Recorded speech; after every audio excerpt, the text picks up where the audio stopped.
I always appreciate good help. Thanks for stopping by, little buddy. You gonna help me with this project?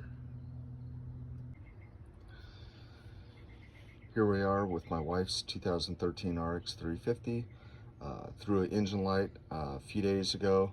Checked it out. It was P0118, which is engine coolant temperature sensor. So I got in there, took a look at it, and it was the green wire had just snapped off.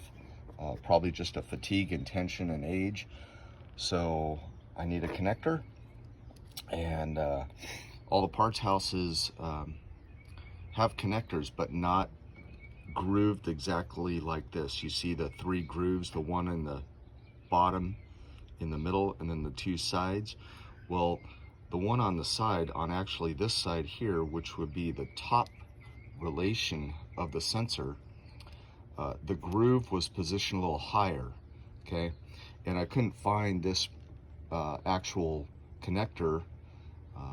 Go to the Lexus dealership, they have it for a couple days later. Car is down, blown apart in the driveway. I wanted to get it going.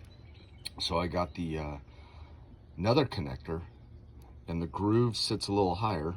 And all I did was Dremel the tang off of the sensor so it slides on just fine, works just fine.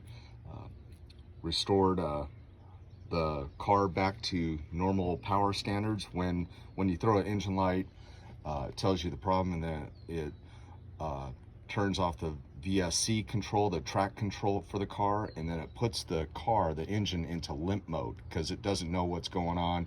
It thinks it's failing.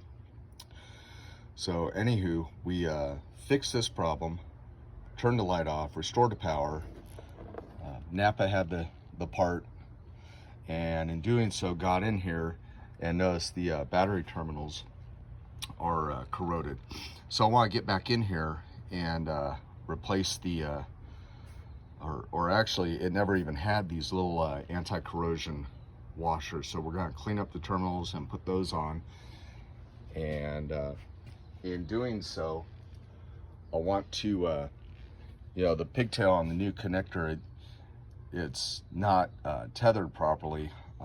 You'll see when I get in there, it was spliced incorrectly, heat shrink, and then plastic conduit to protect for other elements. But I just want to tether it, so I'm going to go ahead and add a couple zip ties to tether the whole cable so it's a little more secure and not flopping around. Again, it's about, I don't know, 14 or 16 inches in length, so we're going to tether it here. Okay, here we are. I have all the engine cover off.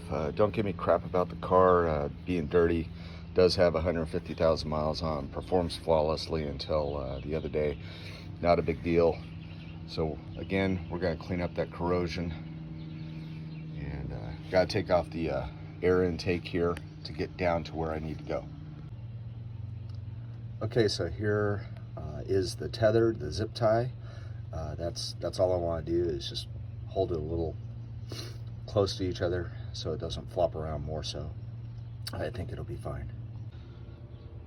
Okay, here we are. I cleaned up the battery terminals. I opted to take the connector off of the cable itself and soak it in baking soda. It stripped all that corrosion completely off without a mess.